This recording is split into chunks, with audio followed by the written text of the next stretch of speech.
नील और दिव्यांशी के विवाह के दौरान शिविका ने उस वृद्ध के साथ हुई अपनी बात को नील से छिपाया। उसकी चुप्पी ने नील के दिल में शक का बीज बो दिया था। लेकिन तभी उत्तरी क्षेत्र में कुछ ऐसा हुआ जिसने नील का ध्यान अपनी ओर खींच लिया। उसके दिमाग में अचानक एक आकृति उभर आई। वो शुभांगी थी, जो श्यामल साम्राज्य की सबसे बड़ी राजकुमारी थी और सप्त सिंधु आश्रम में नील का बहुत ख्याल रखती थी।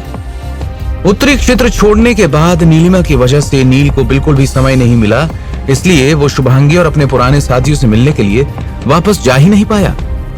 वो सोचने लगा कि कैसे उस समय वो शुभांगी को शाही महल की कैद से बचाने में असफल हो गया था, और तब उन दोनों को बचाने के लिए कुलपति समर्थ देव को आना पड़ा था। इस प्रकार नील के दिल में अपराध बोध की भावना उभर आई। लेकिन पवित्र आश्रम में आने के बाद नील की प्रसिद्धि पूरे मध्य क्षेत्र में फैल चुकी थी।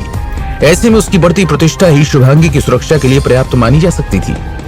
सप्त सिंधु आश्रम के कुलपति समर्थ देव कोई मूर्ख नहीं थे, इसलिए वो शुभांगी को जरा सा भी नुकसान पहुंचाने की हिम्मत नहीं कर सकते थे। इसी वजह से नील को शुभांगी की सुरक्षा की ज्यादा चिंता नहीं थी।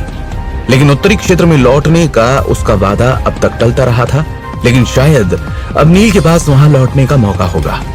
जब ये बात दिव्यांशी और शिविका को पता चली तो वो दोनों बहुत ही उत्साहित हो गई। दिव्यांशी मुस्कुराते हुए बोली, मैं अभी तक उत्तरी क्षेत्र में नहीं गई हूँ। मैं भी वहां नहीं गई हूँ, लेकिन मैं वो जगह देखना चाहती हूँ जहां नील बड़ा हुआ था। ये कहते हुए शिविका ने नील की ओर देखा। उत्तरी क्षेत्र में वापस लौटने के दो रास्ते थे। पहला रास्ता आवागमन सरणी का उपयोग करके दिव्य भूमि परीक्षण के पास से गुजरता था, जबकि दूसरा मार्ग पूरे मध्य क्षेत्र से होकर गुजरता था। अगर अतीत की बात होती तो नील बिना सोचे आवागमन सरणी का उपयोग करता, लेकिन अब नील की गति अनगिनत गुना बढ़ गई थी। इसलिए उसने दोनों महिलाओं के साथ उत्तरी क्षेत्र तक पहुंचने के लिए पूरे मध्य क्षेत्र से गुजरने का रास्ता चुना। उत्तर की ओर जाते समय दोनों महिलाएं अच्छे मिजाज में लग रही थी। नील नहीं जान पा रहा था कि उन दोनों के दिलों में एक दूसरे के लिए नफरत बाकी है या नहीं, लेकिन कम से कम उन्होंने इसे सतह पर नहीं आने दिया। उनकी गति से देखा जाए तो उन्हें उत्तरी क्षेत्र में पहुंचने के लिए केवल एक दिन लगना चाहिए था, लेकिन वो तीनों इत्मीनान से आगे बढ़ रहे थे, इसलिए उन्होंने रफ्तार धीमी रखी, जिस वजह से उन्हें श्यामल साम्राज्य तक पहुंचने में 6 से 7 दिन लग गए। फिर वो सभी श्यामल साम्राज्य की शाही राजधानी के द्वार के सामने खड़े हो गए। एक पल में उन्होंने अनगिनत लोगों की निगाहें अपनी ओर खींच ली। कुछ आम लोग और योद्धा उनके पीछे फुसफुसाते हुए बातें करने लगे, खास तौर पर शिविका और दिव्यांशी के बारे में, जो किसी चित्र से निकली देवियों की तरह लग रही थी। पहला योद्धा बोला, देखो, ये व्यक्ति इतना घमंडी है कि 2 खूबसूरत महिलाओं को शाही राजधानी में ले आया है। तभी दूसरा हंसते हुए बोला, अगर शाही राजधानी के कमीनों की नजर इन पर पड़ गई तो ये मुसीबत में पड़ जाएंगे। इतने में तीसरे ने उन दोनों की तरफ देखते हुए कहा, क्या तुम मजाक कर रहे हो? इस व्यक्ति और दोनों महिलाओं की साधना को देखो। वो कम से कम आध्यात्मिक मंडल में है, खास करके वो व्यक्ति।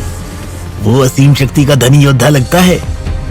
फिर भला उनके लिए मुसीबत खड़ी करने की हिम्मत कौन करेगा? 8 महान परिवार। अगर वो ऐसा करते तो वो बस अपनी मौत को दावत देंगे।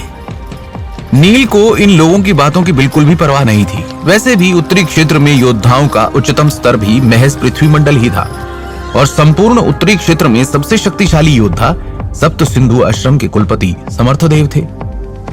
वहीं दिव्यांशी और शिविका को श्यामल साम्राज्य की शाही राजधानी में ज्यादा दिलचस्पी नहीं थी। दिव्यांशी खुद ही पूरे पवित्र आश्रम और देवनगर को नियंत्रित करती थी, जहां कई शक्तिशाली परिवार और समुदाय रहते थे, जिनकी तुलना श्यामल साम्राज्य की शाही राजधानी से भी नहीं की जा सकती थी। जहां तक बात शिविका की है तो वो अमरावती नगर में पली बढ़ी थी, जो विदर्भ साम्राज्य का सबसे बड़ा नगर था। किंतु नील की भावनाएं पूरी तरह से अलग थी। इस जगह पर दोबारा आने के बाद वो मन ही मन आहें भरने से खुद को रोक नहीं सका। थोड़ी देर के बाद नील और दोनों महिलाएं आखिरकार सप्त सिंधु आश्रम के प्रवेश द्वार पर पहुंच गए। ऐसा लग रहा था मानो सप्त सिंधु आश्रम के प्रवेश द्वार पर किसी तरह का आयोजन हो रहा हो। आश्रम के कुछ कर्मचारी रथों के ऊपर खड़े होकर आश्रम के प्रवेश द्वार की रखवाली कर रहे थे। जब एक कर्मचारी ने नील, दिव्यांशी और शिविका को अपनी ओर आते देखा तो वो हैरान हो गया। वो कर्मचारी नील और दिव्यांशी के साधना स्तर को नहीं पहचान सका, लेकिन वो शिविका को देखते ही समझ गया कि वो एक पृथ्वी मंडल योद्धा है। ये देखकर वो कर्मचारी अपने कुछ साथियों के साथ उनकी ओर चला गया। फिर उनके पास पहुंचने के बाद वो अपने रथ से नीचे कूदा और नील और दोनों महिलाओं को प्रणाम करते हुए बोला, अतिथि, आप लोग सप्त सिंधु आश्रम में किस प्रयोजन से आए हैं? अरे नरोत्तम दास जी, क्या आपने मुझे पहचाना नहीं? नील ने मुस्कुराते हुए उस कर्मचारी से कहा। जब नील वहां साधना करता था तब व्यवस्थापक नरोत्तम दास भ्रामक मछली सरोवर की व्यवस्था देखते थे, लेकिन अब ऐसा प्रतीत हो रहा था कि उन्हें पदावनत कर एक सामान्य रक्षक का कार्य सौंप दिया गया है। अपना नाम पुकारे जाने पर नरोत्तम दास का दिल धड़क उठा और वो आश्चर्य से नील को देखने लगे। दरअसल नील 4 साल से भी ज्यादा समय से आश्रम से दूर था और इन 4 सालों में नील एक किशोर से युवा हो गया था। इस दौरान अपने शरीर को मजबूत करने के लिए उसने जो साधनाएं की थी उनसे उसकी शक्ति कई गुना बढ़ गई थी और अब उसका शरीर पूरी तरह से बदल चुका था। यहाँ तक कि उसका स्वभाव भी अलग हो गया था। फिर भला नरोत्तम दास उसे कैसे पहचान सकते थे? लेकिन कुछ देर ध्यान पूर्वक निरीक्षण करने के बाद उनकी आंखें चौड़ी हो गई और उनके दिमाग की बत्ती अचानक ही जल उठी।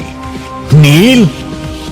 यद्यपि उत्तरी क्षेत्र के पास मध्य क्षेत्र के बारे में अधिक जानकारी नहीं थी, फिर भी सप्त सिंधु आश्रम के माध्यम से उन तक बहुत सारी जानकारी पहुंच जाती थी। आखिरकार नील सप्त सिंधु आश्रम का शिष्य था। फिर भला सप्त सिंधु आश्रम उस पर ध्यान कैसे नहीं देता? वैसे तो जब भी उत्तरी क्षेत्र के आचार्यों को मौका मिलता तो नील की हर एक घटना की जानकारी उन तक पहुंचा दी जाती थी। वहीं नरोत्तम दास की चकित निगाहों को देखकर नील ने अपना सिर हिलाया और उन्हें चुप रहने का इशारा किया। ये देखकर नरोत्तम दास ने अपना सिर हिलाया और खुद को चिल्लाने से रोक लिया। जब नील भ्रामक मछली सरोवर में अभ्यास कर रहा था तब नरोत्तम दास ने उसकी प्रतिभा के बारे में उच्च अधिकारियों को जानकारी दी थी, लेकिन उस जानकारी को कुछ आध्यात्मिक आचार्यों द्वारा रोक दिया गया था। हालांकि उन आध्यात्मिक आचार्यों को कुलपति समर्थ देव द्वारा दंडित किया जा चुका था और उनमें से एक को तो शीर्ष दल प्रतियोगिता के दौरान मौके पर ही मार दिया गया था। लेकिन मामला धीरे धीरे शांत होने के बाद अन्य आध्यात्मिक आचार्यों ने हिसाब बराबर करने का फैसला किया। इसलिए उन आध्यात्मिक आचार्यों ने नरोत्तम दास को सामान्य रक्षक के पद पर पदावनत कर दिया था। आपको पहरेदार के पद पर क्यों विनीत किया गया है? नील ने थोड़ी उत्सुकता से पूछा। ये सुनकर नरोत्तम दास बहुत खुश थे। उन्हें पता था कि अब नील की क्या स्थिति है। क्योंकि अब नील ने खुद इस बारे में पूछा था तो ये उनके लिए स्थिति को बदलने का एक मौका हो सकता है। इसलिए उन्होंने नील को उनके साथ हुई सारी घटनाओं के बारे में बता दिया। इससे पहले कि नील कुछ बोल पाता, दिव्यांशी ने अपनी भौहें सिकोड़ी और उदासीनता से कहा, मैं पहले कभी सप्त सिंधु आश्रम में नहीं आई थी, इसलिए मुझे लगा था कि दूसरे दर्जे के समुदाय में ऐसी अव्यवस्था नहीं होगी। आखिर समर्थ देव आश्रम का प्रबंधन कैसे करते हैं? और अगर जरूरत पड़ी तो मैं उन्हें दंडित भी करूंगी। जब दिव्यांशी ने सीधे कुलपति का नाम पुकारा तो नरोत्तम दास के चेहरे के भाव बदल गए। वो मन ही मन बोले, क्या सच में ये कुलपति को दंडित करना चाहती है? आखिर ये महिला है कौन? हालांकि नरोत्तम दास अपने दिल में ही अनुमान लगा रहे थे, लेकिन तभी नील उनके मन के भाव जानते हुए मुस्कुराते हुए बोला, ठीक है, क्योंकि मुख्य पात्र ने बात कर ली है तो अब कोई समस्या नहीं होनी चाहिए। मुख्य पात्र? नरोत्तम दास ने आखिरकार ये पूछने की हिम्मत की। ये कौन है? ये सुनकर नील कंधे उचकाते हुए बोला, ये पवित्र आश्रम की कुलपति है। दूसरे दर्जे के समुदाय के रूप में सप्त सिंधु आश्रम पवित्र आश्रम के अधीन आता था। यहाँ तक कि सप्त सिंधु आश्रम के कुलपति को भी पवित्र आश्रम में केवल एक सामान्य कर्मचारी की हैसियत प्राप्त थी। उनमें आचार्य बनने की योग्यता तक नहीं थी। इसी से अंदाजा लगाया जा सकता था कि पवित्र आश्रम कितना शक्तिशाली था। लेकिन इस बार नील दिव्यांशी को लेकर आया था, इसलिए उसने सीधे तौर पर उसका परिचय दे दिया। और तो और उसने नरोत्तम दास की सहनशीलता पर विचार नहीं किया, जिनका चेहरा दिव्यांशी को देखकर डर से भर गया था और वो क्षण भर के लिए अवाक रह गए थे। फिर उन्होंने दिव्यांशी की ओर सिर झुकाया और सम्मान पूर्वक बोले, पवित्र आश्रम की कुलपति व्यक्तिगत रूप से सप्त सिंधु आश्रम का दौरा कर रही हैं। मैं इसकी सूचना तुरंत कुलपति समर्थ देव को देता हूँ। ऐसा कहने के बाद नरोत्तम दास जल्दी से रथ पर चढ़ गए और सप्त सिंधु आश्रम के अंदर चले गए। आश्रम के अंदर जाते ही पास में गश्त कर रहे एक रक्षक ने पूछा, नरोत्तम दास, तुम इतनी जल्दी में क्यों हो? लेकिन नरोत्तम दास ने उसकी परवाह नहीं की और बिना किसी हिचकिचाहट के सीधे सप्त सिंधु आश्रम की ओर चले गए। गश्त कर रहे रक्षक ने जब देखा कि नरोत्तम दास ने उसे अनदेखा कर दिया है तो वो डांटते हुए बोला, तुम पागल हो गए हो नरोत्तम दास। लेकिन दूसरे रक्षक भी ये जानने को उत्सुक थे कि अभी अभी क्या हुआ था। उन्होंने सिर घुमाया और देखा कि सप्त सिंधु आश्रम के प्रवेश द्वार पर 3 लोग खड़े हैं। हैरानी की बात यह थी कि वो रक्षक उन तीनों का साधना स्तर नहीं जान पा रहे थे और यही बात उन्हें परेशान करने के लिए काफी थी। खैर, उनकी नजर में वो लोग ऐसे नहीं थे जिन्हें अपमानित किया जा सके। नरोत्तम दास के जाने के कुछ ही समय बाद एक भारी भरकम काया वाला व्यक्ति वहां पहुंचा। वो सप्त सिंधु आश्रम के कुलपति समर्थदेव थे। सभी कर्मचारी लोगों के हाव भाव पढ़ने में माहिर थे, इसलिए जब उन्होंने समर्थदेव को भागते हुए देखा तो उन्हें मालूम पड़ गया कि प्रवेश द्वार के सामने खड़े तीनों लोग कोई महत्वपूर्ण योद्धा हैं। इतने में समर्थदेव सामने आए और जब उन्होंने नील को देखा तो उनके चेहरे पर अचानक सुखद आश्चर्य की झलक उभर आई। पर जब वो दिव्यांशी की ओर मुड़े तो उनका चेहरा सम्मान से भर गया। पर वो बोले, प्रणाम कुलपति, मुझे नहीं पता था कि आप यहाँ आई है, इसलिए मैं आपका ठीक से स्वागत नहीं कर पाया। कृपया मुझे क्षमा करें। जब बाकी कर्मचारियों ने समर्थदेव को अभिवादन करते देखा तो उनके दिल तेजी से धड़कने लगे। उन्होंने कभी उम्मीद नहीं की थी कि पवित्र आश्रम की कुलपति इतनी छोटी जगह पर आएंगी, लेकिन उन लोगों ने तुरंत प्रतिक्रिया दी।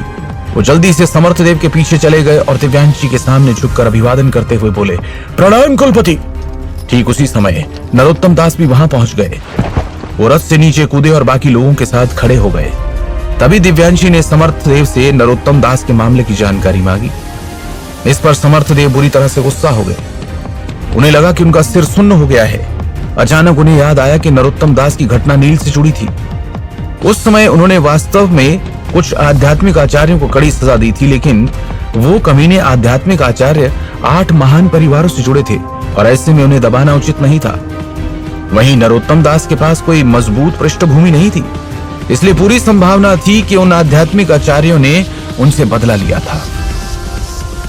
जब दिव्यांशी ने पूरी बात समझी तो उसे उन धूर्त आध्यात्मिक आचार्यों से नफरत हो गई और उसने ठान लिया कि अब उन आचार्यों के प्रति निर्दयी होने का समय आ गया है। तभी समर्थदेव अपना सिर नीचे करते हुए बोले, ये सब मेरी गलती है। मैंने सप्त सिंधु आश्रम का प्रबंधन सख्ती से नहीं किया। भविष्य में मैं इस तरह की गलती नहीं करूंगा। जहां तक नरोत्तम दास की बात है तो मैं उसे उसके पद पर फिर से व्यवस्थित कर दूंगा। ये सुनकर नरोत्तम दास बहुत उत्साहित हुए। उन्हें उम्मीद नहीं थी कि कुछ ही शब्दों से उनकी किस्मत पलट जाएगी। वहीं समर्थदेव के गंभीर चेहरे को देखकर दिव्यांशी मंद मंद मुस्कुराते हुए बोली, इस बार मैं नील के साथ सिर्फ घूमने आई हूं, इसलिए आपको इतना घबराने की जरूरत नहीं है। उसके शब्दों ने समर्थदेव को थोड़ा शांत कर दिया। ये इतिहास में पहली बार हुआ था कि पवित्र आश्रम की कुलपति व्यक्तिगत रूप से सप्त सिंधु आश्रम में आई थी और सबसे पहले कुलपति ने एक मामले में स्पष्टीकरण मांग लिया। इससे कुलपति समर्थदेव के साथ वहां मौजूद सभी लोग वास्तव में डर गए थे। तो क्या होगा आगे? जब नील और शुभांगी की मुलाकात होगी तो दिव्यांशी और शिविका की क्या प्रतिक्रिया होगी? कहीं उनके बीच कोई गलतफहमी तो पैदा नहीं हो जाएगी?